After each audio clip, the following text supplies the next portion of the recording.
ধারাবাহিকের নতুন প্রোমোতে দেখতে পাওয়া যায় সাক্ষ্যজিৎ আরশিকে খুঁজতে রাস্তা দিয়ে হাঁটলে আচমকাই জেজের দলবল গাড়িতে করে নেমে সাক্ষ্যজিতের মুখে রুমাল চাপা দিয়ে তুলে নিয়ে পালায় সাক্ষ্যজিৎকে।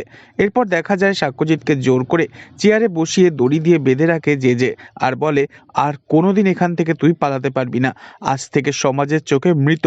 অন্যদিকে দেখা যায় আচমকাই পুলিশ গাড়িতে করে মৃতদেহ নিয়ে হাজির হয় সাক্ষ্যজিৎদের বাড়িতে। সেখানে মৃতদেহের উপর থেকে সাদা চাদর সরাতেই বাড়ির লোকেরা একেবারে কান্নায় ভেঙে পড়ে আর আরশি সাক্ষ্যজিতের বডিকে জড়িয়ে ধরে কাঁদতে থাকে আর বলতে থাকে, এ হতে পারে না। ঠিক সেই মুহূর্তে রিপোর্টাররা ক্যামেরার সামনে বলতে শুরু করে, আচমকাই সাক্ষ্যজিতের মৃত্যু। তবে কি দিনের পর দিন কাজ না পাওয়ার জন্য হতাশায় ভুগছিলেন আর তারপরেই কি এই সিদ্ধান্ত? জেজের মোবাইলে এই ভিডিও দেখে সাক্ষ্যজিৎ ভীষণ রেগে যায় আর চিৎকার দেয়। তবে কিভাবে সমাজের চোখে প্রমাণিত হবে যে সাক্ষ্যজিৎ মারা যায়নি, বেঁচে আছে? নেক্সট আপডেট জানতে অবশ্যই সাবস্ক্রাইব করে রাখবেন। ধন্যবাদ।